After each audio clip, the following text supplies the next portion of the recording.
Assalamu alaikum wa rahmatullahi wa barakatuhu. May the peace, mercy, and blessings of Almighty Allah be with you. And my name is Dr. Muhammad Rahman. I am your host, and welcome to another exciting episode of Doctor in the House.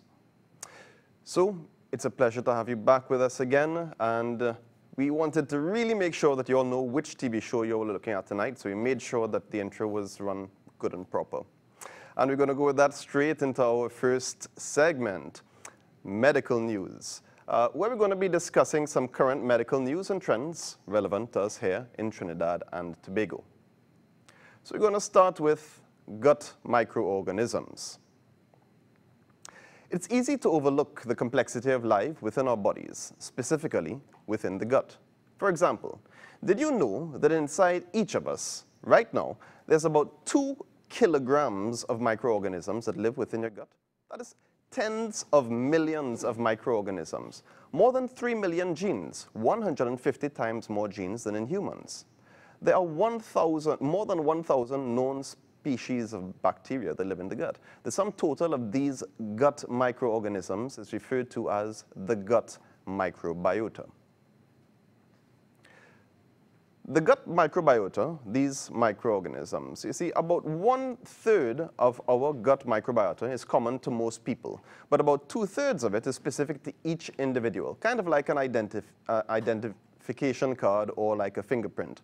As its name states, the gut microbiota is harbored in the intestines, one of the main areas in our bodies that comes into contact with the external environment, and is, in a sense, in continuous contact with the environment, since we eat and things from the environment make their way into our guts. Other examples include the skin and the lungs that contain bacteria. While each of us has a unique microbiota, it is always fulfilling the same physiological functions, with direct impact on our health. Some of the functions of the gut microbiome include helping the body to digest certain foods that the stomach and small intestine have not been able to digest. For example, the Japanese. Japanese people, for example, can digest seaweed, which is part of their daily diet, thanks to specific enzymes that their microbiota, that's the gut microorganisms that live within their gut, have acquired from marine bacteria. That is to say, that bacteria from the guts of fishes, which help the fishes digest seaweed, now live in the guts of Japanese people and help them to digest seaweed. The gut microbiome also helps with the production of certain vitamins, specifically vitamin K and vitamins within the vitamin B group. The gut microbiome also helps us combat other microorganisms, maintaining the wholeness of the intestinal lining or the intestinal mucosa. It also plays an important role in the immune system, performing somewhat of a barrier function. In total, a healthy and balanced gut microbiota is key to ensuring proper digestive functioning. But its functioning is more than just related to digestion. Gut microbes, the gut microbiota, also communicates with the central nervous system, or the brain, in at least 3 separate and interacting mechanisms involving nervous, hormonal, and immune signaling mechanisms. That is, the gut microbiota can communicate with the brain. The brain, in turn, can also affect the gut microbiota's community, distribution, and function by modulating how fast different parts contract within the intestine, moving the foodstuffs along, affecting how fast the intestinal contents travel, how much secretion occurs, and the leakiness of the gut wall. There's even evidence to suggest that hormones are secreted directly into the gut walls, affecting how the gut microbiota's individual genes are expressed and how they function. This two-directional or bidirectional communication between the central nervous system, that is the brain, and the gut microbiota is referred to as the gut-brain axis. Now, given the major role that the gut microbiota plays in the normal functioning of the body and the different functions it accomplishes, some experts nowadays even consider it as an organ. However, if it is an organ, it's certainly an acquired one, since babies are born with a clean, sterile gut, and intestinal colonization with these microorganisms, that is, development of the baby's microbiota, starts right after birth and evolves as they grow. The newborn babe's digestive tract is quickly colonized by microorganisms from the mother, such as from the birth canal, skin, and breast, the environment in which the delivery takes place, the air, etc. From the third day of life, the composition of the intestinal microbiota is directly dependent on how the infant is fed. Breastfed babies' gut microbiota, for example, is mainly dominated by bifidobacteria. That's one type of bacteria, compared with babies nourished with infant formulas. However, by the age of 3, the gut microbiota becomes more stable and similar to that of adults. The composition of our microbiota evolves throughout our entire life, from birth to old age, and is the result of different environmental influences. The balance can be affected as we age, so we find that the elderly tend to have substantially different gut microbiota than younger adults. This may be related to a slowing of gut motility with age and different microbe populations having time to multiply the longer they spend in one area. While the general microbiota composition is similar in most healthy people, the species composition is highly personalized and largely determined by our environment and our diet. The composition of gut microbiota may become accustomed to dietary components, either temporarily or permanently, as you mentioned with the Japanese earlier on, or if anybody's ever gone on a meat fast and has decided not to eat meat for a particular length of time and then suddenly decided to eat meat again, you'd find that your gut microbiota probably isn't going to be particularly pleased, and you may experience symptoms such as stomach cramping and stomach pain, even nausea. And although the gut microbiota can adapt to change, an imbalance in the gut microbiota may happen in some situations. This is called dysbiosis. Dysbiosis of the gut microbiota can happen as a result of an interplay between factors, including infections with some dangerous microorganisms, certain environmental exposures, genetic factors, medical conditions, and antibiotic use. Recent reports strongly suggest an association between dysbiosis, that is an imbalance in the normal gut microbiota, with conditions such as irritable bowel syndrome, allergies, asthma, inflammatory bowel disease, obesity, type 2 diabetes, and colon cancer. In addressing severe dysbiosis, there are conditions in which the best treatment, wait for it, is actually to take a population of bacteria from one person's gut and transplant it into another person's gut. This is called fecal microbiota transplant, or fecal transplant. This is performed usually through a tube passed through the nostrils into the gut or at the time of colonoscopy. The most robust evidence for this type of treatment is with a particular infection called Clostridium difficile. And when this is resistant to the antibiotics that we have to treat it, fecal transplant is perhaps the best way to go. Thanks to technological progress, our understanding of the gut microbiota is becoming clearer all the time, and researchers continue to use a range of techniques, including tools derived from molecular biology, to further clarify its mysteries. More and more findings are being presented at every conference. Now, looking at the time, it's time to take a break. We're going to be back after a few messages and onto our second segment. In the meantime, I want you to consider, what impact could your microbiota have on your mood? We'll be right back. High blood pressure is as dangerous as an overpumped balloon. Measuring your blood pressure every day can save you from risk of high blood pressure. MicroLife fully automatic upper arm blood pressure monitor with stroke risk detection. MicroLife AFib screens for atrial fibrillation while taking your blood pressure. High blood pressure and atrial fibrillation are both considered controllable risk factors for stroke. If AFib is present during blood pressure measurement, the AFib icon is displayed flashing at the end of the triple measurement. Once 3 measurements are complete, the measurement data are shown on the display. MicroLife, a partner for people, for life.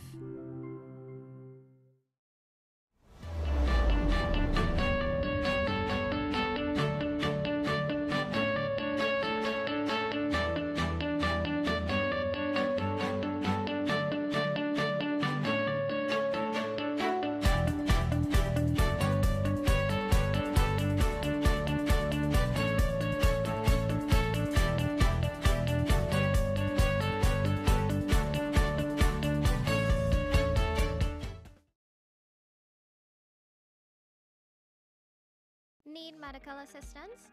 Come check us out at Ultimate Medical Clinic. We offer a wide variety of medical treatments. Why live in pain and suffer with wounds and ulcers? Ultimate Medical Clinic also provides laser therapy for pain relief and wound healing. We also treat arthritis, knee, neck pains, diabetic neuropathy, diabetic foot sores, psoriasis, eczema, and many more health conditions. Call us today to schedule your appointment, 665-1188, or visit us at 111A John Street, Montrose, Chaguanas.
Good evening and welcome back to Doctor in the House. So before we left, I asked you to think about how your microbiota, how your collection of gut microorganisms might be affecting your mood. Well, this leads us to our second segment, anxiety related to microbiota. As one example of the mysteries of the gut microbiota, in the journal Biomedicines, Huang and colleagues reported a paper about the differences in anxiety levels in mice models in relation to the gut microbiota, with what I found were very interesting findings. So it had been previously reported that an altered gut microbiota, that's altered populations of bacteria in the gut, may contribute to the development of psychological disorders such as anxiety and depression. In fact, many microorganisms produce and/or sense neurochemicals from the host. Also, studies suggest that modulation of the gut microbiota can alter the production of certain bacterial metabolites, such as butyrate or butyric acid. And this metabolite appears to improve brain function by preventing neurodegeneration and promoting regeneration of neurons. Mounting evidence shows that the gut microbiota plays an important role in communication within the gut-brain axis. However, the relationship between the host genetics, the gut microbiota, and their influence on anxiety is still not fully understood. Well, in this study, the authors attempted to draw a connection between host genetics, microbiota composition, and anxiety by performing a special maze test called an elevated plus maze on 4 genetically different mice. So 4 different breeds of 5-week-old mice were used in this experiment. After 1 week to adapt to their new environments, the initial anxiety level was monitored using that specialized maze test and software for detecting behavioral abnormalities. The microbiota of each group was modulated by the administration of either fecal transplantation, antibiotics, or probiotics. Now, the details are fairly complex, but what they found was that they could modulate the anxiety levels of mice by altering their gut microbiota or gut microbial populations. Specifically, they were able to document significant decreases in anxiety levels in the mice which initially had anxiety with fecal transplant from mice without anxiety. This research suggests that the microbiota, host genetics, and psychological symptoms are strongly related, although the deeper mechanisms still need further exploration. So we mentioned a little while ago probiotics, and I thought that this would be a good opportunity to mention a little bit about probiotics. Many studies have demonstrated the beneficial effects of prebiotics and probiotics on our gut microbiota. Prebiotics serve as food for beneficial bacteria and help to improve the functioning of microbiota while allowing the growth and activity of some populations of good bacteria. Probiotics, which are present in some fermented milk products, such as yogurt, help gut microbiota keep its balance, integrity, and diversity. Although it is worthwhile to remember that not all of the live cultures contained in yogurt survive well in the acidic environment of yogurt, nor do they colonize the microbiota efficiently. In addition, some yogurt preparations are pasteurized, thereby killing both beneficial and non-beneficial bacteria. Furthermore, the residual lactose contained in yogurt can increase symptoms in patients with lactose intolerance, including those who develop secondary lactose intolerance. Fermented dairy beverages containing higher concentrations of live cultures than yogurt or cultures that are relatively resistant to gastric acid are also available. Several probiotic preparations have promise in preventing or treating various conditions. However, most studies have been small and use highly variable probiotic preparations. That is, the preparation that they've used in the different studies had different populations of bacteria. Also, many studies have severe limitations in how the studies themselves were designed, and this makes it difficult to make definitive conclusions regarding how well they actually work, especially when compared with proven therapies. Furthermore, considerable differences exist in composition, doses, and biologic activity between various commercial presentations, so that results with one preparation cannot be applied to all probiotic preparations. Truly, enthusiasm for probiotics has outpaced the scientific evidence. Large, well-designed, multi-center, controlled clinical trials are needed to clarify the role of specific probiotics in different, well-defined patient populations. So the decision to use a probiotic rests mostly on the degree of anticipated benefit, available alternatives, the clarity of the available data in showing a benefit, costs, and patient preferences. No probiotic strategy is currently considered to represent the standard of care or primary treatment of conditions usually encountered. However, there's reasonable evidence for the use of specific preparations in conditions like infectious diarrhea, and that is regimens containing bifidobacterium and lactobacillus species, and the prevention of pouchitis, and particularly with a composition of bacteria or probiotics called the VSL number 3. That's not available in Trinidad, but it is available in the United States. Also, some people who are at very high risk of developing gut infections with Clostridium difficile are also considered for probiotics at the time of antibiotic administration. So that brings us to the end of our second segment. We're going to take a break and go off and pay some bills. We're going to be back with our specially invited guest, Dr. Emerson Budhoo, who's going to be talking to us a little bit about the ankles and feet. See you very shortly.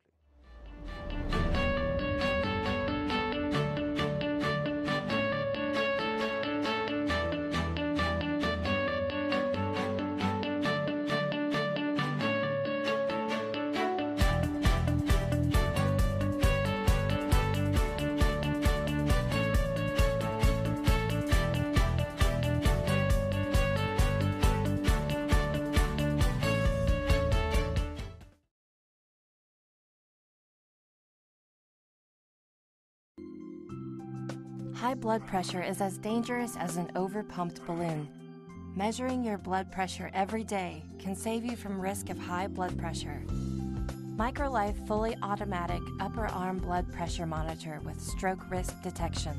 Microlife AFib screens for atrial fibrillation while taking your blood pressure. High blood pressure and atrial fibrillation are both considered controllable risk factors for stroke. If AFib is present during blood pressure measurement, the AFib icon is displayed flashing at the end of the triple measurement. Once 3 measurements are complete, the measurement data are shown on the display. Microlife, a partner for people, for life.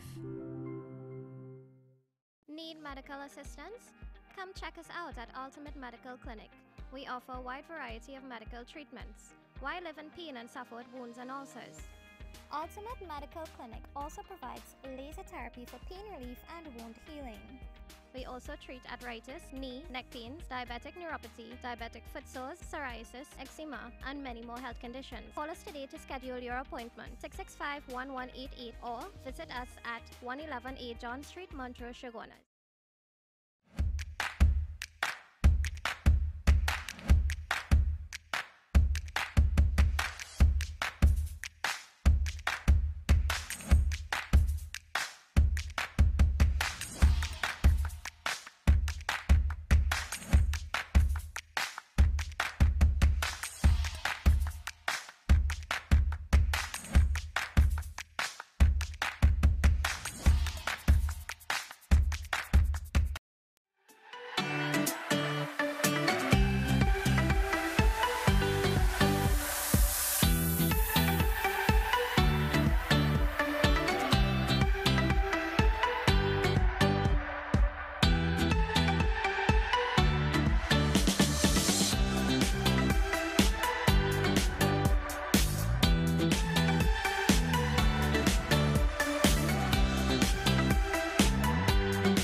Can be viewed on the go now with the Airlink TV app for Google devices. Simply go to the Google Play Store, search for the Airlink TV app, download the app, click on the link and fill out the form.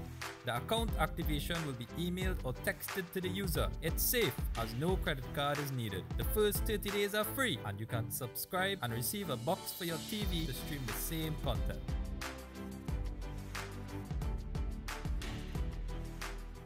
Need medical assistance? Come check us out at Ultimate Medical Clinic. We offer a wide variety of medical treatments. Why live in pain and suffer with wounds and ulcers? Ultimate Medical Clinic also provides laser therapy for pain relief and wound healing. We also treat arthritis, knee, neck pains, diabetic neuropathy, diabetic foot sores, psoriasis, eczema, and many more health conditions. Call us today to schedule your appointment, 665-1188, or visit us at 111A John Street, Montrose, Chaguanas.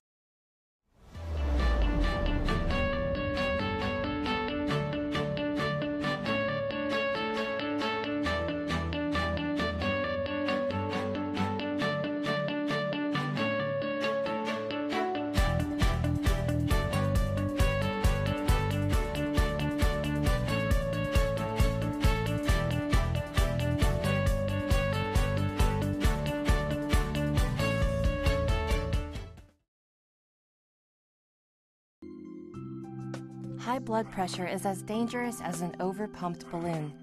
Measuring your blood pressure every day can save you from risk of high blood pressure. Microlife fully automatic upper arm blood pressure monitor with stroke risk detection. Microlife AFib screens for atrial fibrillation while taking your blood pressure. High blood pressure and atrial fibrillation are both considered controllable risk factors for stroke. If AFib is present during blood pressure measurement, the AFib icon is displayed flashing at the end of the triple measurement. Once 3 measurements are complete, the measurement data are shown on the display. Microlife, a partner for people, for life. Welcome back to Doctor in the House with your host, Dr. Muhammad Rahman. And I am so very excited this evening to introduce you to our specially invited guest, orthopedic surgeon with a specialty in foot and ankle surgery. And tonight we're going to be talking about one of the most common conditions in the country, diabetes and the diabetic foot. It is my distinct pleasure to introduce to you once again Dr. Emerson Budhoo. Welcome, Dr. Budhoo. Thanks again for having me here. Pleasure having you on the show. So I understand this is not your first time on Doctor in the House. No. I've been here a few months ago. I think the host was Dr. Juman at the point in time when we spoke mainly on the diabetic foot. It was quite interesting, but at that point in time, I didn't think I had sufficient time to cover all the topics. And seeing that this is an issue that affects our population on the whole, I decided to give it a second shot and try to focus on recognizing the diabetic feet in the early phase. And of course, we're going to touch on some of the major issues when the patients get into complications and how to deal with it. So within the short segment, if we could go both ends of the spectrum, that should be good. Absolutely. So before we get on to that, let's chat a little bit about your training experience. Yes, Tell us about it. All right. Well, Postgraduate training started in Trinidad and Tobago. There's something called the DM Orthopedic program. It was a long 8-year program. Very difficult to pass, I understand. Yeah, it's very difficult to pass, but thank God I passed. But it's very intense. At the end of the day, you're very competent in what you do. But while I was training in orthopedics, I had a desire for foot and ankle, because I worked with a vascular surgeon as well, and he did what we call the plumbing aspects and revascularizing the diabetic foot. And many times I would see patients where the actual architecture, the foot, which is the bony architecture, is deformed, and the problem we have here is we'll leave it alone. We'll tell the patients, you know, go in some form of boot and see what you could do. So that led me on my long journey after I finished my DM program to go to the UK, where I subspecialize in foot and ankle surgery, with a substantial part being diabetic foot and ankle. So we had many aspects of the foot and ankle, but when I came back to Trinidad and Tobago, I decided that diabetic feet comprise about 95% of the foot and ankle problems that we have here. So even though I do the rest, like sports medicine and pediatric foot and ankle surgery, trauma, of course, diabetic foot and ankle seems to be at the top of the ladder. Mostly about 95% of the patients who I see suffer from these problems at various stages. So thankfully I got that exposure. While I was there, I even went to the United States, where I did some visits at the Johns Hopkins University with one of the professors there. And he was very interested in diabetic foot and ankle reconstructive surgery. So I had a bit and pieces from all over the world, including Germany and so forth. And I decided to take all that and bring it down here and see how best I can help the population in Trinidad and Tobago, and even to a bigger extent the Caribbean, because as far as I'm aware, we also have a large epidemic of diabetic foot problems in Barbados and the smaller countries. And you know, the CARICOM network, if we could encompass other subspecialties and have a multidisciplinary team, I think this is the way forward. And currently we have a lot of meetings during the course of the year where we would come together and we'd discuss complicated issues. And I'm really excited about it and taking this forward to the next level to help save feet. That's my main goal, help to save the feet. Fantastic. So tell me, before we go down to the nitty-gritty of diabetic foot, how many foot and ankle surgeons are there in Trinidad? One, myself. Oh, must be a very busy time for you then. It is and then the busy. majority of your practice is this diabetic foot. Tell us, what is, I mean, does every person with diabetes have a diabetic foot? Right. So, yes, my answer to that question is yes. The problem in our country is people wait. As a matter of fact, anywhere in the world, people wait too long for a problem to arise. They start off with the numbness, they ignore the numbness.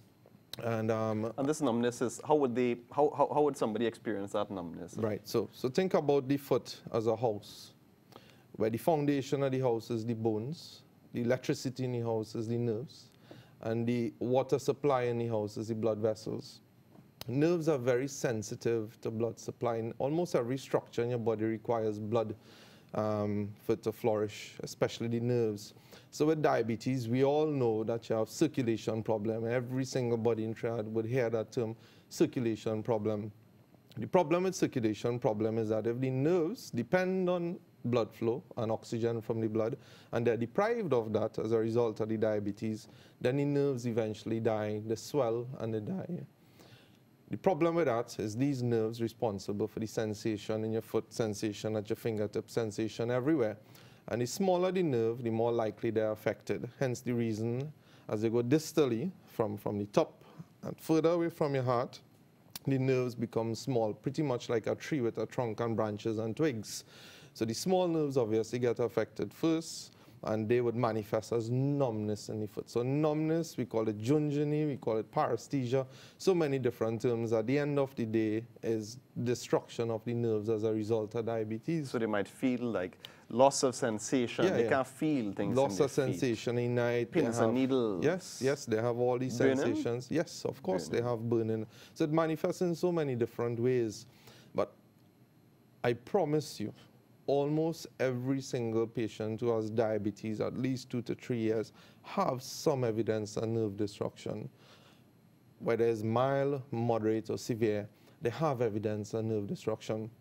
And too often, they ignore it, and they would come present to the office many years after, because if you can't feel what you're walking, then obviously, especially if you're barefoot, you may step on a thumbtack, you may step on a nail, a stone, you could get a small abrasion, even a crack, fissures in the heel, and then organisms, microorganisms, not the gut microorganisms, but microorganisms from the soil would penetrate into the foot, and they would start to multiply and form infection.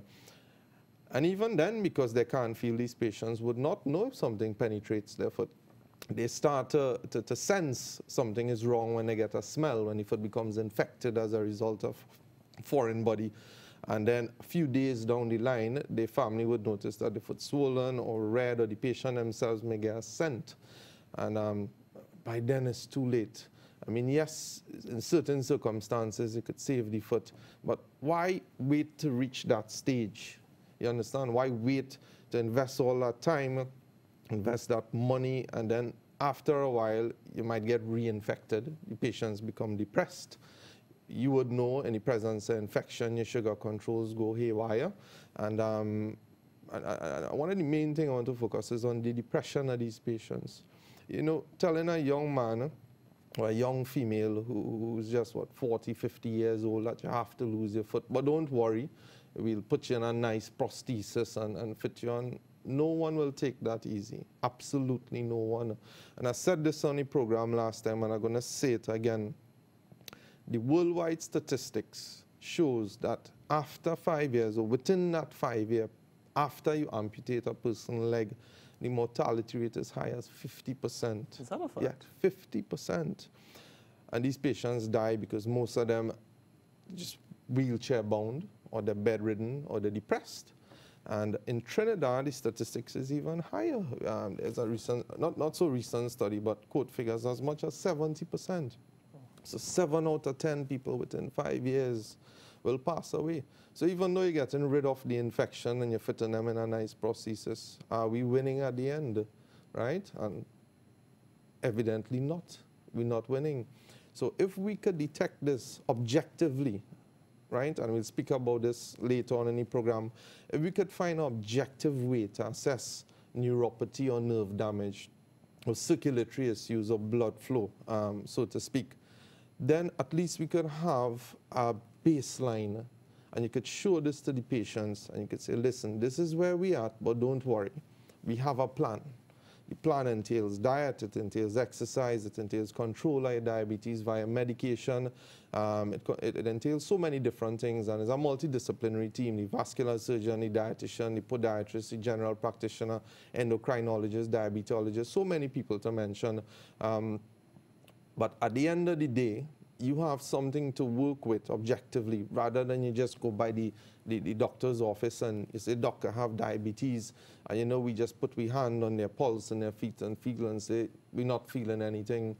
So the patients sit back there like, okay, so I'm not feeling a pulse. So where do we go from here?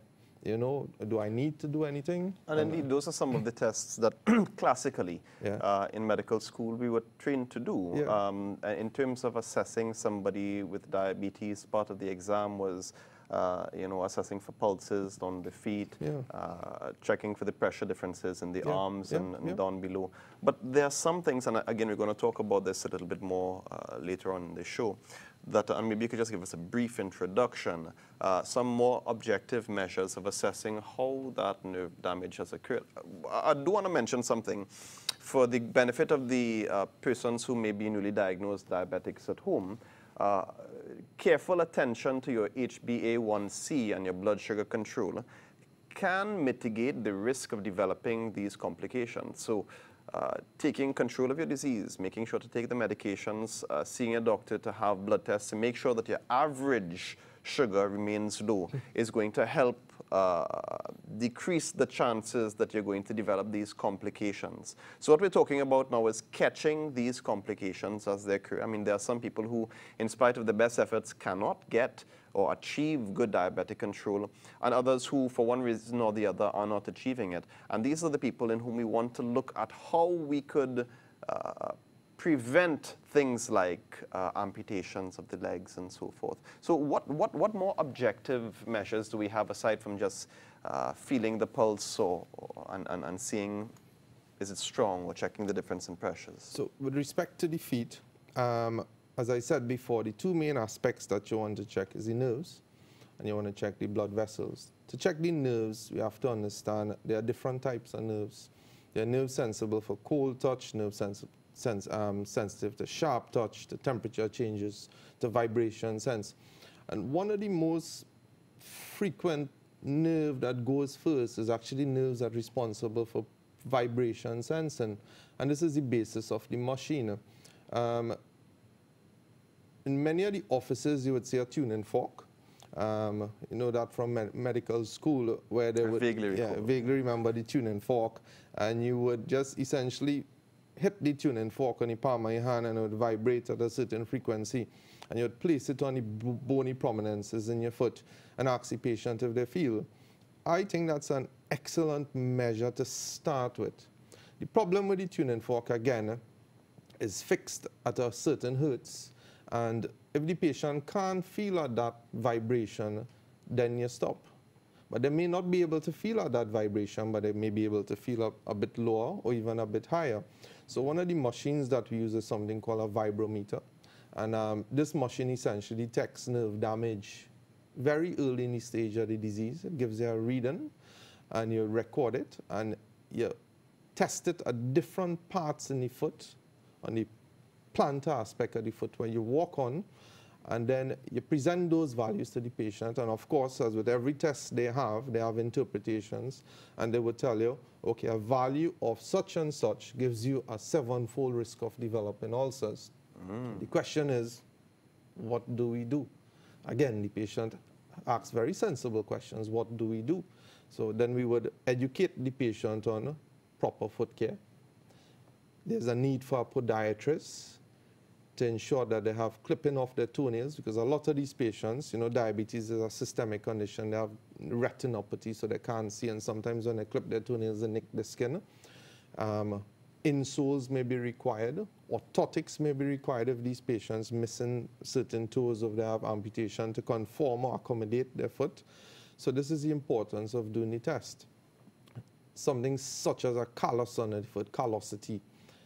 What it means, most people would go by the spa and they would just keep shaving the callus. But it essentially means that the patient doesn't have proper sensation on there. So when they walk, instead of walking neutral, these people load on one aspect of their foot. Why do they load on one aspect of their foot? And we'll get to that at some point in time.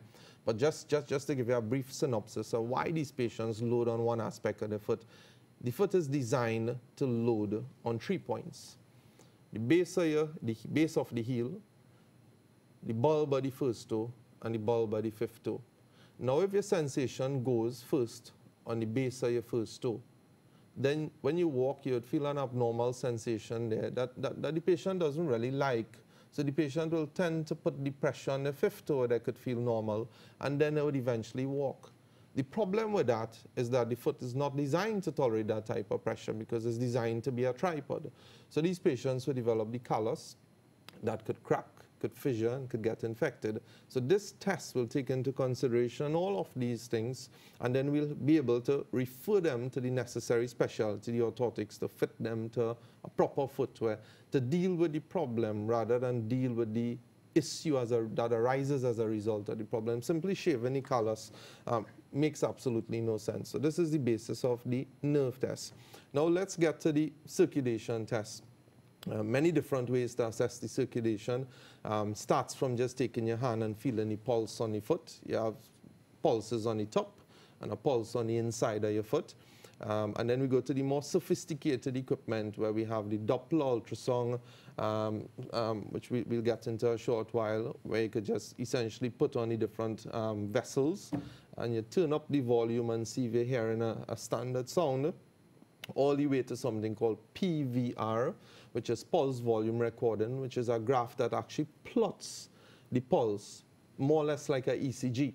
When the heart beats, you have a spike up. When it relaxes, it goes down a bit. So the pulses in your entire body, whether it's the hand or the foot, they are reflective of the pressure flow, which comes from the heart. So this is what we call the pulse volume recording. Now, if the pulse volume recording plots a graph that shows you have a weak pulse, then even with that, we could categorize that as mild, moderate, and severe. And there are international guidelines, just as there are guidelines for nerve.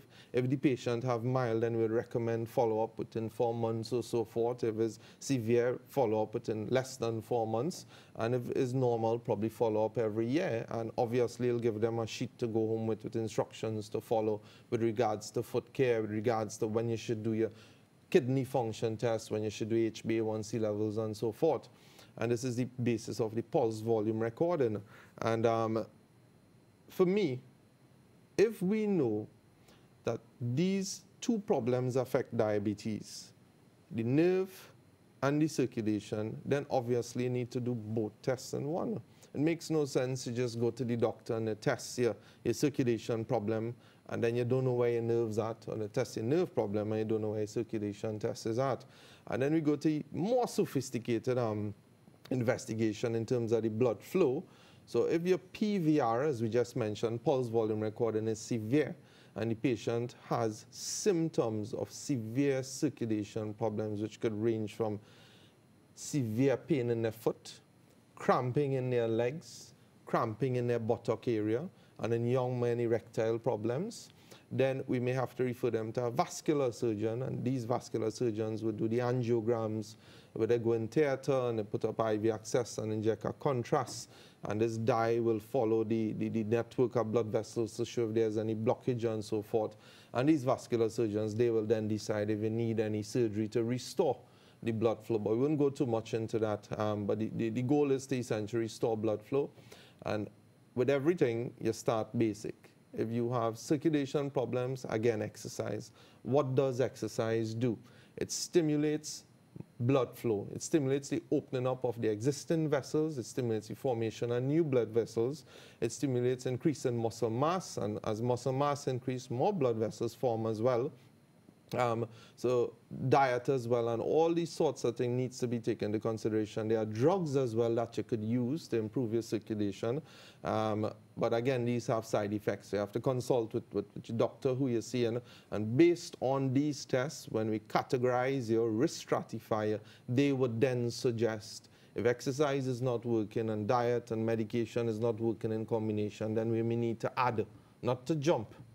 So we're not going to stop the exercise and stop the diet. We're going to continue the exercise and continue the diet, and then add in these medication. And sometimes when you add in the medication and you reassess these patients with the same tests a year down the line, if their circulation has improved significantly, the patient's happy, the surgeon happy, and they may even be able to stop the medication. Because you know, I see we have in our country is compliance. A lot of these patients are already on medication for the high blood pressure, for the diabetes, for the heart, for the kidney, and so forth. And then you're going to tell these patients we need to add an additional medicine. So they're happy to hear when you consult with them, there is a small chance that we may be able to stop, but please follow the instructions. And I think this is where we need to get at in our country, because it's a significant cost to the patient, a significant cost to the government. Mention the stress on the patient and the entire family and so forth. So we could tackle these problems quite early, and I think it's as simple as just educating both the healthcare professionals as well as educating the patients at whatever levels we can, and to ensure them what are the early signs that they need to look for. And if they pick up these signs, then you need to come and see the doctor. For instance, let's speak about breast cancer. Breast cancer affects the population, but we don't wait to get a lump to present to the doctor. They would state that women at a certain age should have a mammogram or ultrasound. Men over at the age of 40 should have a rectal examination for their prostate. People with a family history of colon cancer should have a scope at a certain age. So why not have a basic screening tool for your foot, right? We need to have a basic screening, and it needs to be instituted at all levels of healthcare, primarily the primary healthcare, so that we could detect these patients at an early phase and institute a program that will work well within our country. And help prevent complications. Exactly. Most importantly, help prevent complications. I mean, the surgery is all well and nice, but then the outcomes of the surgeries, you know, you have so many complications, infection, and so forth. So I strongly believe in prevention. I strongly believe in prevention. And I think this is what I want to stress on tonight with respect to these patients. Okay. So we're going to take a little break, pay some bills, and when we come back, Dr. Budhoo is going to be impressing us with some of his toys. So we'll see you back in just a few minutes. High blood pressure is as dangerous as an overpumped balloon. Measuring your blood pressure every day can save you from risk of high blood pressure. Microlife fully automatic upper arm blood pressure monitor with stroke risk detection. Microlife AFib screens for atrial fibrillation while taking your blood pressure. High blood pressure and atrial fibrillation are both considered controllable risk factors for stroke. If AFib is present during blood pressure measurement, the AFib icon is displayed flashing at the end of the triple measurement. Once 3 measurements are complete, the measurement data are shown on the display. Microlife, a partner for people, for life.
Medical assistance?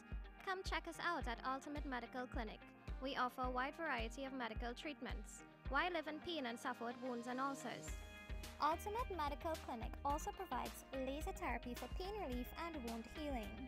We also treat arthritis, knee, neck pains, diabetic neuropathy, diabetic foot sores, psoriasis, eczema, and many more health conditions. Call us today to schedule your appointment, 665-1188, or visit us at 111A John Street, Montrose, Chaguanas.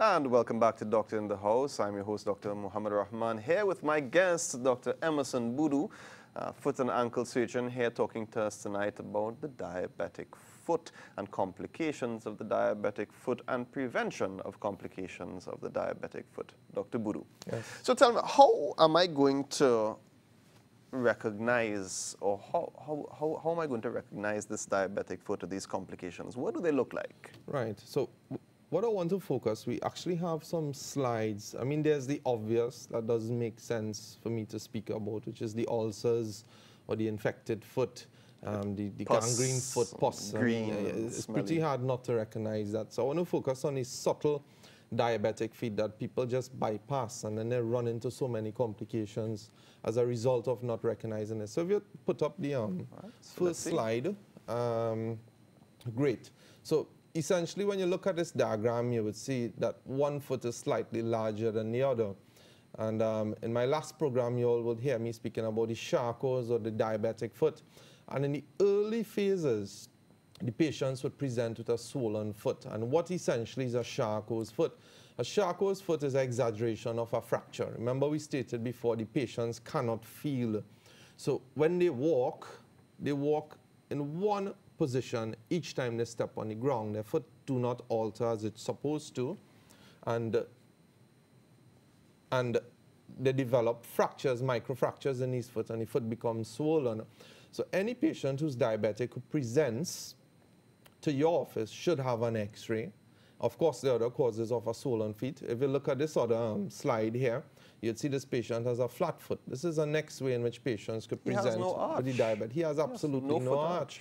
And if you look, the ankle is almost collapsing into the ground. I can see that, yep. yeah. And unfortunately, these patients would say, well, I have an inherited flat foot. It comes from a family. And I'll be like, well, usually inherited flat feet should be on both sides. And they'd be like, well, I was born with this one-sided flat foot. And they would run into these complications. And if you look there, Dr. Rahman, you would clearly see that the bones start collapsing inwards. And instead of weight bearing on the fat part in the foot, these patients will start weight bearing on the bony prominences. And eventually they develop ulcerations here. And then they would present to the office with these flat foot. And they would go to Super Farm and get Dr. Scholl's shoe, which essentially doesn't make sense because this foot is rigid.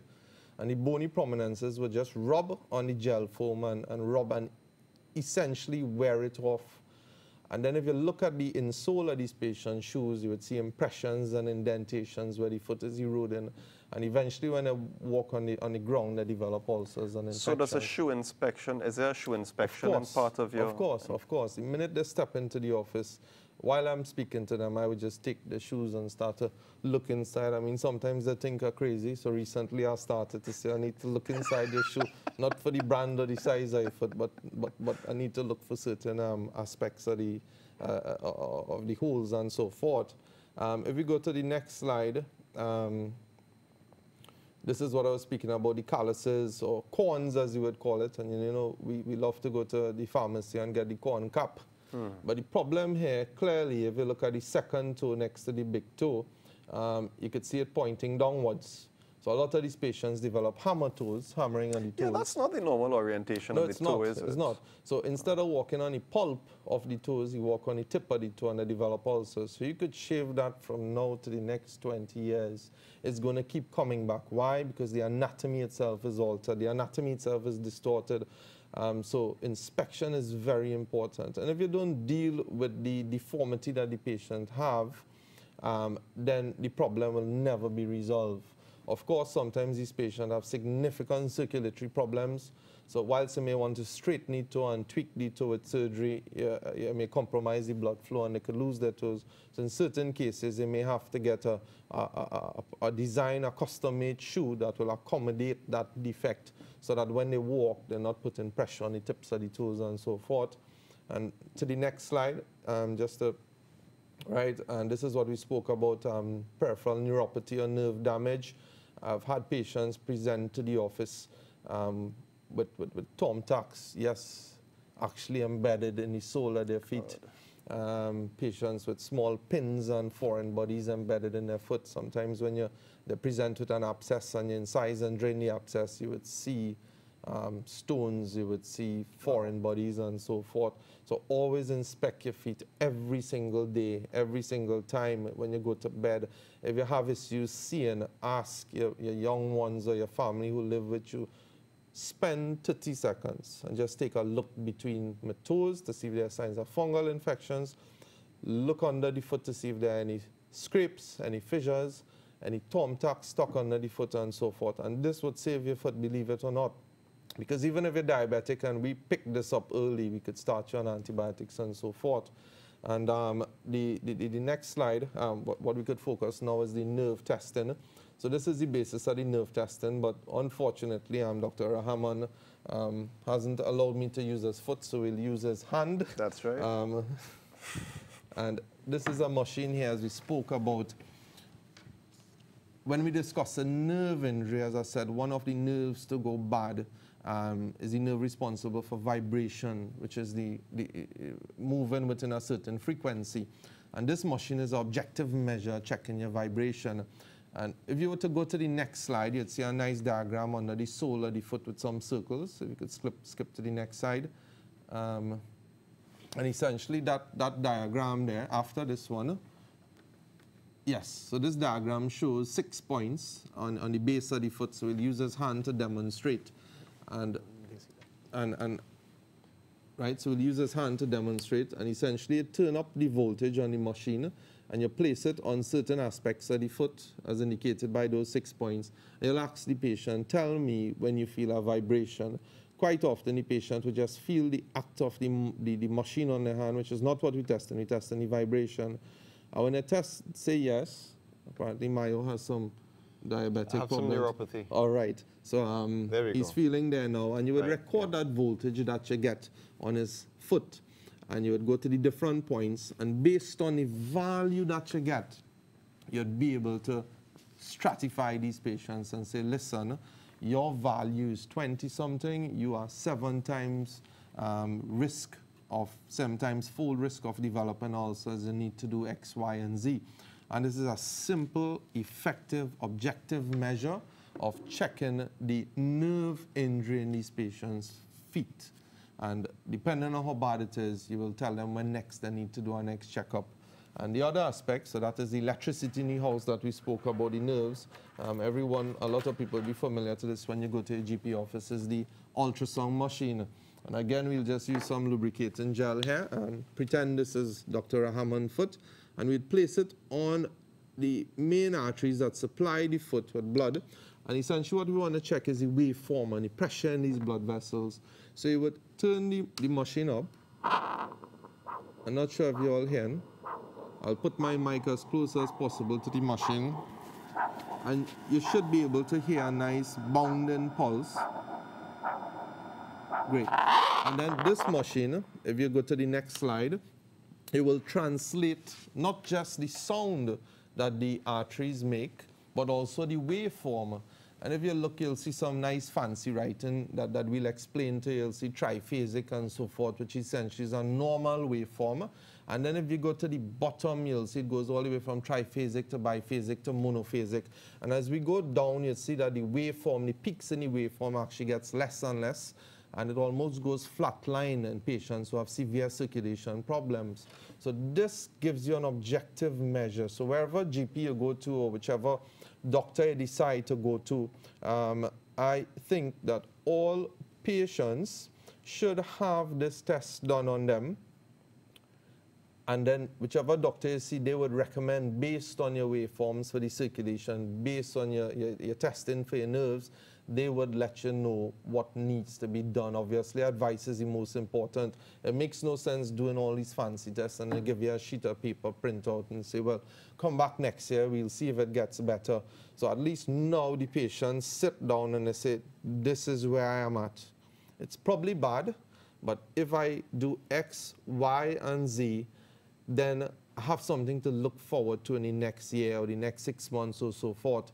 And if the values get better, and I spoke about this before, the patient gets less depressed, they get happier, because what they're doing now, they realize that it works. Something is working, rather than just going to the office and they feel the pulse on your foot and they say, well, it feels the same way as last year, but the question is how they could remember if it feels the same way as last year. That's so subjective.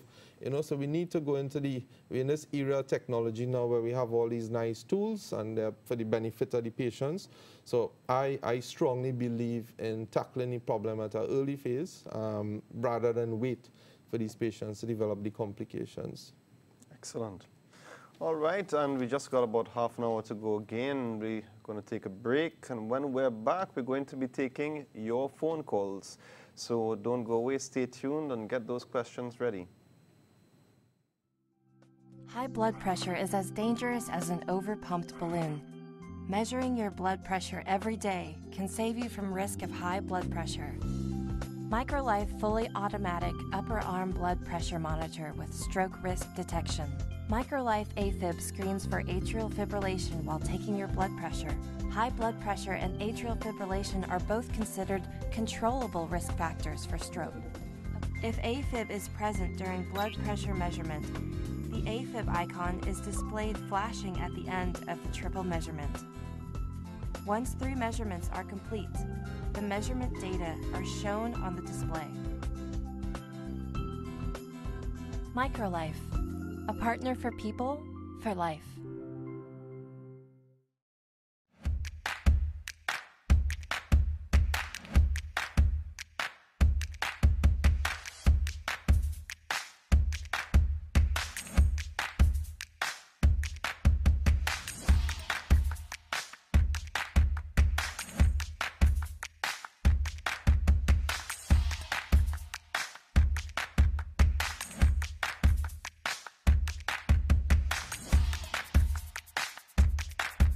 Need medical assistance?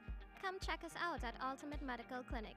We offer a wide variety of medical treatments. Why live in pain and suffer with wounds and ulcers? Ultimate Medical Clinic also provides laser therapy for pain relief and wound healing. We also treat arthritis, knee, neck pains, diabetic neuropathy, diabetic foot sores, psoriasis, eczema, and many more health conditions. Call us today to schedule your appointment, 665-1188, or visit us at 111A John Street, Montrose, Chaguanas.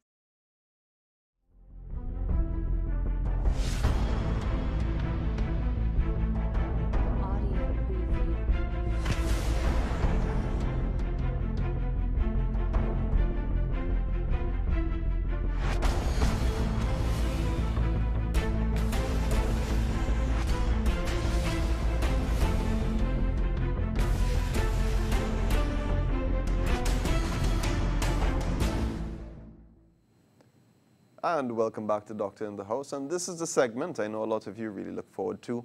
We're going to be opening up the phone lines, and we're going to allow you to ask questions directly to Dr. Budhoo and myself. So while we're waiting on the number to come across the screen and people to start to call in with their questions, tell me, Dr. Budhoo, what sorts of surgeries would a person with a diabetic foot be likely to require? Or the complications of diabetes, I should say. So there are different surgeries. The vascular surgeon, obviously, if the patient has circulatory issues that are affecting the blood flow to their foot and they have what you call gangrene or ischemia, then you want to find a way to re-establish that blood flow. So it's pretty much like plumbing, where you either bypass the blockage or you go through the blockage and stent the blockage. And we have some young surgeons returning from away who have the skill and ability to perform such. So the vascular surgeons will do that. My part essentially looks at more the architecture of the foot, whether it's the bony architecture, they have some tendon problems, hamartomas and so forth. So I focus a lot on the Charcot's foot, where the foot is totally deformed, so it's more the end stages of the diabetes, and we need to give this patient a functional foot. Not to make your foot look like before, because it could never happen, because the joint's already destroyed. They lose a lot of bone from infection and so forth. So the basis of surgery is to stabilize their foot. Of course, there are so many complications associated with the surgery. So if we can avoid surgery altogether, I think is the best option. And this is why it's best to catch them early. When the patient presents with swelling, you do an X-ray and you realize, well, yes, there's a fracture, but it's not bad. It's in the early phases, and I could probably put a cast on these patients and try to mold their foot in as best position as I can. And if we could achieve that, then I would be so happy, because it's non-invasive, it's simple to do. The patient more likely to be compliant to these measures rather than you're going to put some screws. And I mean, you have some patients come in the office where you know that's not an option. You can't cast them, and you would tell them, listen, I think you need surgery, and they would look at you as if you're mad, right? And they have every right to. You want to avoid because surgery. they're bombarded with all this information. Don't cut your foot. You know, you have poor blood supply. Don't do this. Don't do that. But the reality of the situation, you have reached this stage which is irreversible. Your foot is deformed and distorted. So we definitely need to do something to sort of reconstruct your foot and stabilize your foot. So this is where I come in and do the bony part. Sometimes in the early phases, for instance, flat foot. If these patients have flat foot deformity as a result of tendon problems, then again, we could reconstruct these tendons. It's very fancy stuff, but you could take tendons from elsewhere in the foot. No, you're not getting away with that easy an answer. Let's take a call, and you're going to tell me a little bit more about those tendons right afterwards. And I think, hello, good evening.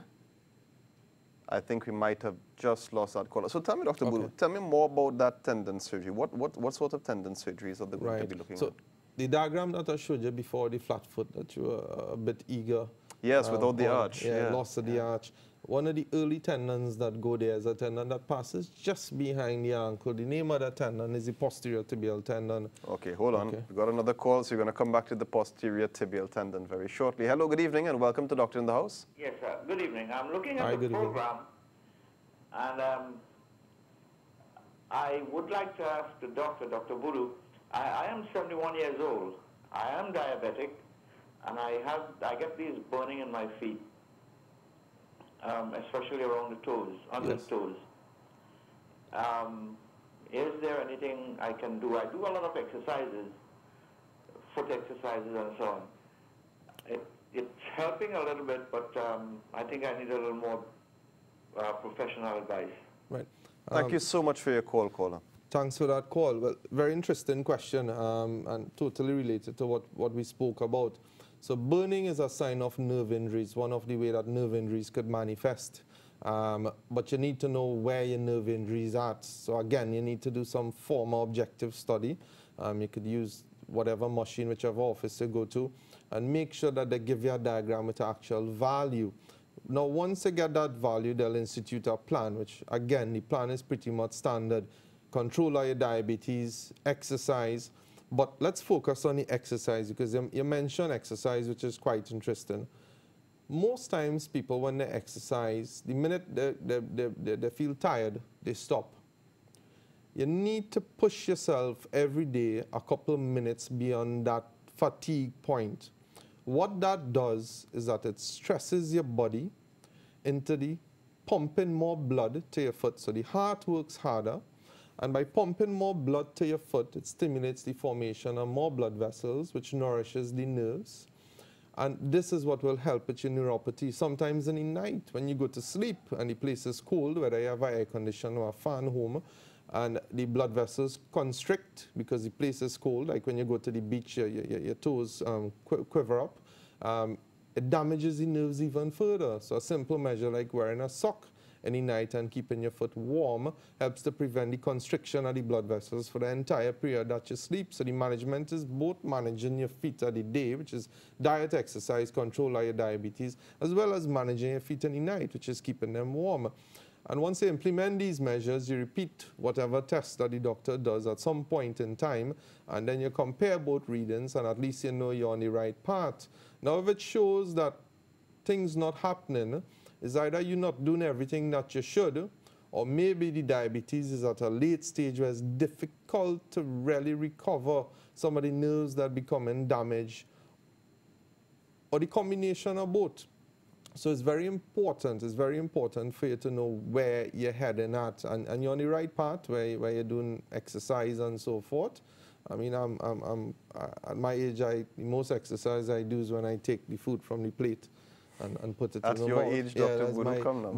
But I mean, I eat healthy. I don't have the time to exercise, but kudos to you. Maybe one day I'll probably join you on the savannah when you're making your lap. I'll make half. And before we go on to the next call, just a quick mention. There are some medications that are purported to help with that burning. There are some creams and some other tablets that I don't want to say on air because people tend to take that advice and go and try to buy it over the counter. But please talk to your general practitioner, your family doctor, and see if they can't get you some of those medicines. Tell them to call me if they have a problem. All right, and we got another call on the line. Hello, good evening. Welcome to Doctor in the House. Hello, good evening, doctor.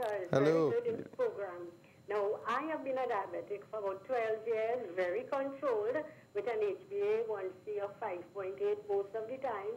Now, I have had, I didn't hear the earlier part of your program, but I had corns and I think fish eye. I went to a podiatrist, she removed everything. And I was okay for about a couple of months, but they have all come back. No, I am on calcium tablet for the longest while for osteoporosis. I also have Ilsprin, but those are mine. But the corns, they have me very uncomfortable because they are painful. I don't know if it's the fish eye came back or the corn, and I don't know if it was the calcium. Can you advise me, please? Thank you very much for the call, caller. To start off with, it is very unlikely to be related to your calcium. The rest, Dr. Budhoo can take. Right. So I believe it's corns that you said you have. Corns and fish eyes. Corns and fish eyes. Right. So the corns and the fish eyes essentially related to abnormal weight bearing. Unfortunately, one of the tests that we could use to check the pressures when you walk, some call a pedobarograph. We don't have that facility here as far as I'm aware, but equally so, there are substitutes that you could use where when a doctor assesses you at the office, he needs to look at the architecture on the bottom of your foot when you walk, and is a specific way of assessing that. Because you could continue to shave those corns and keep cutting out the fish eye. The problem is if you keep loading abnormally on that foot, they will recur and they become rather painful and eventually could form fissures and get infected.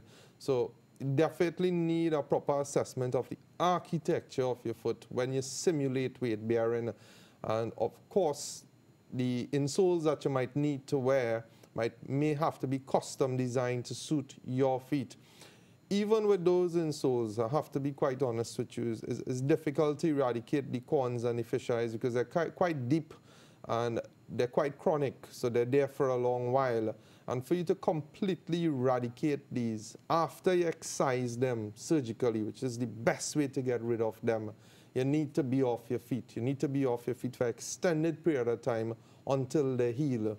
And of course, you have a issue if you're working or if you're at home doing chores and so forth, it's quite difficult to do that. So I always suggest to my patient, if you have it on both feet, get them surgically removed from one foot first.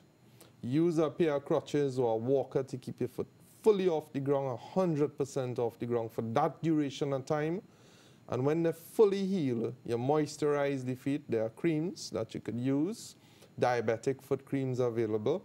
And then you could get the custom-made orthotic to conform or accommodate your foot structure, your foot architecture. And insoles alone don't work. If you look at the foot and ankle, it starts from just by the tibia, just by the distal aspect of the leg. The end of the shin bone. End of the shin bone, thanks for that. It includes the ankle joint. So you have to stabilize your ankle joint as well. So when you get proper diabetic footwear, you need to get a shoe, a custom-made shoe with a built-in sole or platform to suit your foot. And that is the best way to get rid of the corns and the fish eyes. Nothing else that I've tried works, absolutely nothing. Before we take the other call, are you in contact with anybody locally who actually makes the orthotic shoes? Yes, of course, there are places. Yeah. Anybody who wants to get in contact with Dr. Budhoo, you can call the station afterwards. We'll have a contact number ready for him. Good evening and welcome to Doctor in the House. Hello, good evening. Hello, good evening. I am calling with a concern that I had a couple of months now, about 3-4 months ago, where 3 of my toes I'm experiencing a very strange sensation. It's not numbness because it has feeling in the toes. It's just a very strange sensation. Sometimes it tingles, sometimes it feels as if it wants to be numb, but it's not numb. Thank you very, very much for that very interesting question, caller.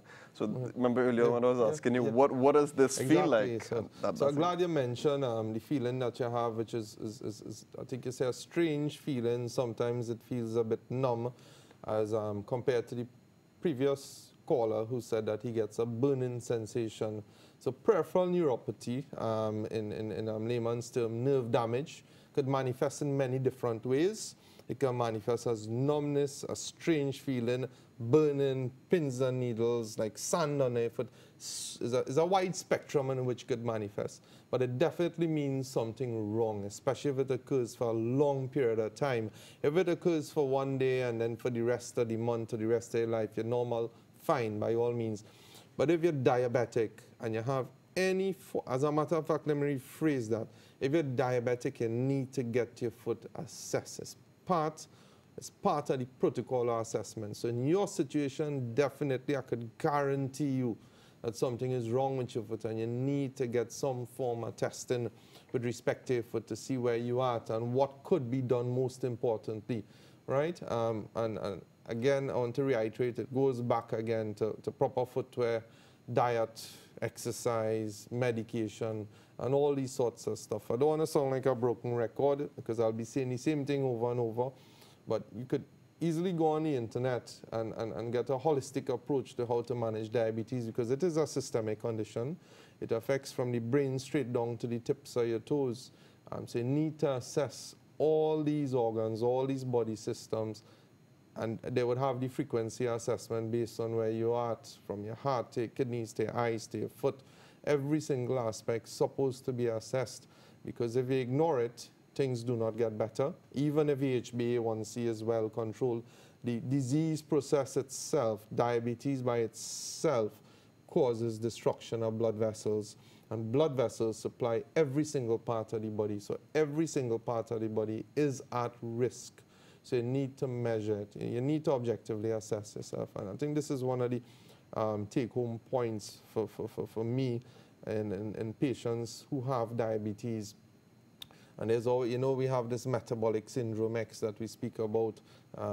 People could have high cholesterol, high blood pressure, patients who are overweight and so forth. And in our population, with the type of food that we eat, a lot of unrefined carbohydrates from the roti to the bake to the bread, you know, when we stop at Subway, you might think we're eating some nice lettuce and tomatoes, but the rest of the sandwich flooded with garlic sauce and barbecue sauce and a big 12-inch bread, but it says whole wheat bread, don't worry, you know, it's healthy. But these are the silent killers. These are the things that damage. So you must have a proper diet. There's no tablet in the world, there's no drug in the world that you could take and say, ah, yes, boy, this is the best drug, this is not a CDAP drug, this is our original drug, the CDAP drug is the fault, it's not my fault. And then depend on that drug 100% and eat what you want, gain the weight, don't exercise, visit the doctor once every 2 years rather than once every 3-4 months, and then expect results. It's quite difficult to deal with that, you know, and unfortunately it affects a lot of the population. And before moving on to the next caller, I just want to mention, look, I'm not too sure if that last caller was actually diabetic. You can get a peripheral neuropathy for reasons other than diabetes, but certainly in this population, diabetes is perhaps the most common cause of a peripheral neuropathy. So moving on to the next caller. Hello, good evening, and welcome to Doctor in the House. Good night, doctors. Good evening. Hi, good night. Yes, I am diabetic, and I would like to find out if walking bare feet can cause these sort of corn, like just under the feet, just below the toes, and it's a bit painful. Thank you. Okay, thank you. Thank you again for your call. So, walking barefooted versus walking with shoes.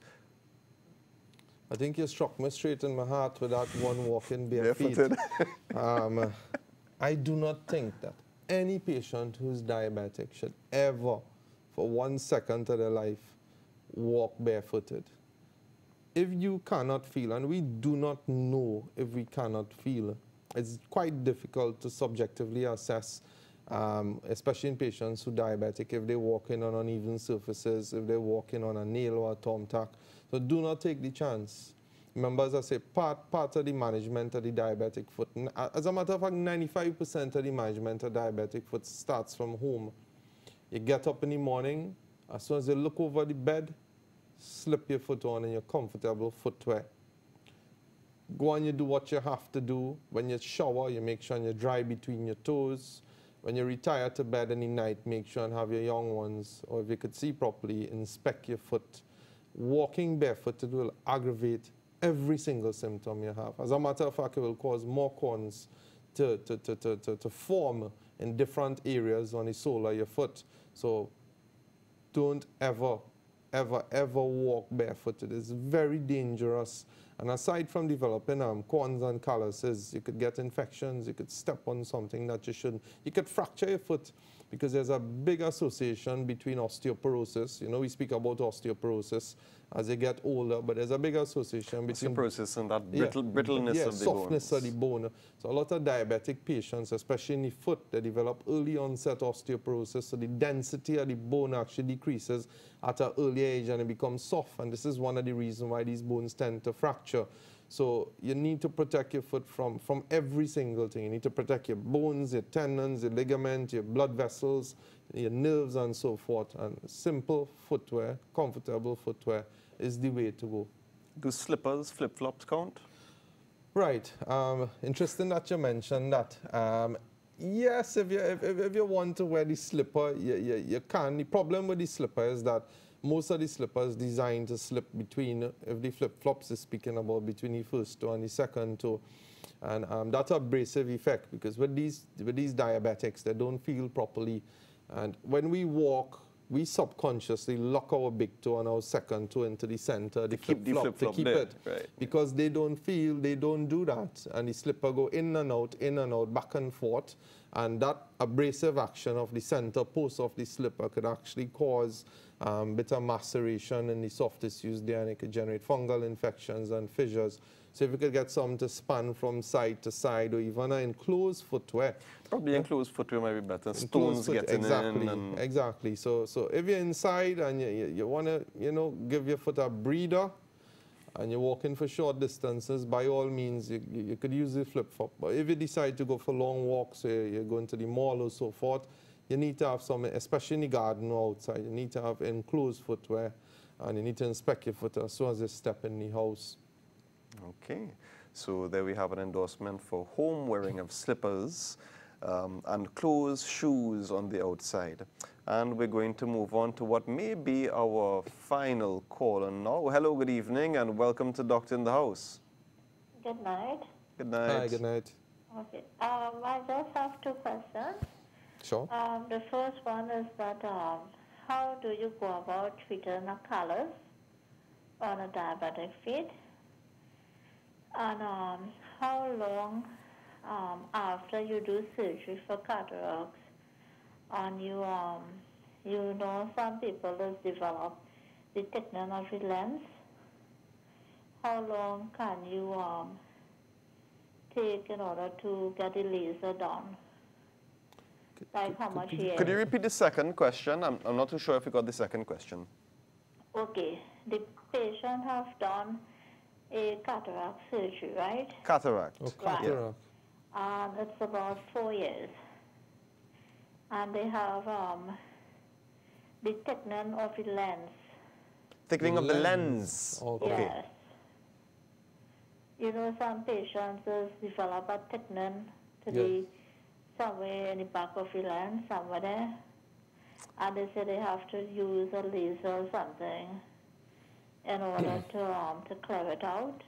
Okay, so I'm going to raise a white flag for the second question. Thank you very much for your call, caller. Okay. And I'll listen off it. yeah, thank you so much. So for the second question, I'm just going to go ahead and say I'm not an ophthalmologist. Dr. Budhoo is not an ophthalmologist, and I'm not aware of any thickening of the lens that happens after cataract surgery per se. And that question might better be directed to an ophthalmologist, and I'll try to have one on the show, and if you keep viewing, you can call in and ask them about that thickening in the lens. The first question, though, I think was just how are calluses usually treated? Was it callus she said, or cataracts? But if she said calluses, let's go with calluses. Let's assume it's callus. So callus is just one of the manifestations, again, of abnormal weight bearing on the foot, and is as a result of the nerves in the foot, which are the sensors, going bad. So when you walk, your foot does not adjust as it should. So if I purposely, not that I could, but if I purposely twisted my foot in a strange way and just walk like that every day, I'd get a callus there. Definitely will develop a callus, because it's the body's compensatory response. Thickening of the skin is a compensatory response that the body develops because of abnormal load. So the skin becomes thick. Unfortunately, is not a good response. It's a protective mechanism initially, but it turns out to cause problems in the long term. And again, it stems from nerve damage. You know, if you're not feeling, you, especially on uneven surfaces, cobblestone, outside the yard, if you walk barefooted, if you go Which to is the a beach, big no-no. yeah, if you go to the beach and you know you want to walk in the sand, and you have some abnormal architecture, you will develop a callus. You will weight bear on an abnormal side and you will develop a callus. So the minute you have someone at home inspecting your foot, and that's the first step we need to take, and they see any evidence of hard callus skin or corns or fish eyes or even abnormal discoloration of the foot, on the base of the foot, first thing comes to your mind, something wrong with the structure, the foundation of my foot, and I need to get it assessed. And don't stick on that, don't wait on that, because a lot of the patients who present later on with infections, it's because the calluses or the corns crack. And when they crack, the bacteria enter there and then they propagate and they spread and they cause infections and it goes to the bone. And you know, it's quite difficult to treat at that point in time. So glad the callers brought up the common points that could present early, it could present late, but once you have these signs, even though there are complications, there are complications that we could deal with. We could deal with a corn, we could deal with a callus, we could deal with peripheral neuropathy, and it's easier to deal with those, and the results are more rewarding rather than to wait in the long run and get complications as a result of these, and then you present and it's difficult to restore your foot to a normal position at that point in time. So I'm quite happy that they brought up these basic questions. Excellent. So in that, in terms of a summary of your advice for looking out for early complications of the diabetic foot. Yeah. So in summary, you must look at diabetes holistically. You can't just address it. You can't be myopic and look at the foot alone. There's no way that you could do that. You have to look at the other comorbidities, whether they have high blood pressure, whether they have high cholesterol and kidney problems, plus the diabetes. Do your blood tests as recommended by your doctor that you're seeing. HbA1c levels, make sure and do your tests at home, your fasting blood sugar every single day. You must do that, your kidney function twice a year or so forth. So these are must. And then you address the foot directly. And when you address the foot directly, basic measures at home. Inspect the foot in the night just before you retire to bed. Protective footwear. Seek visits with your healthcare professional and make sure they have, most importantly, they need to spend time on your foot. Right? This is where you weight beyond your entire life.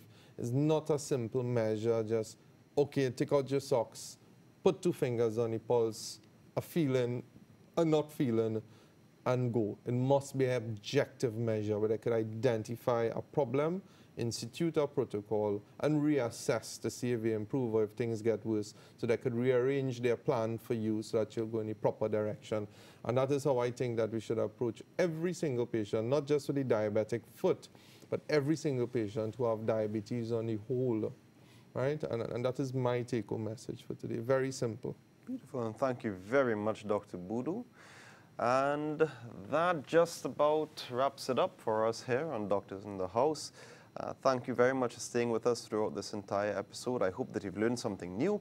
We've spoken about the gut microbiota, we've spoken about probiotics, we've spoken about the diabetic foot, we've spoken about prevention of complications, we've spoken about complications and some of the management of complications that we'll see. So until next time, please continue to inspect your own feet. Please take all of your medications, present to your doctors for routine screening, and of course, don't forget to be awesome. We'll see you next time on Doctor in the House. Take care. Assalamu alaikum.